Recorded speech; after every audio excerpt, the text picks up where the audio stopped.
সৃষ্টিলগ্ন থেকেই তো আল্লাহ তাআলা তাদেরকে এমনভাবে সৃষ্টি করেছেন, তারা সন্তান জন্ম দেওয়ার সামর্থ্য রাখে। তাদের শক্তি হলো পেটে, ফিটে নয়। আর পুরুষদের শক্তি হলো পিঠে, তারা কখনো সন্তান পেটে রাখতে পারে না।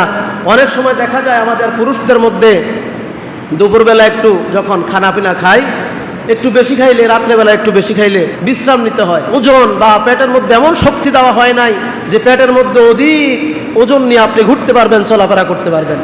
কিন্তু 1 মণ 1.5 মণের বস্তা আপনার পিঠে তুলে দেন, সেটা আপনি সহজে বহন করতে পারবেন। ঠিক না ভাই, ঠিক বলেন?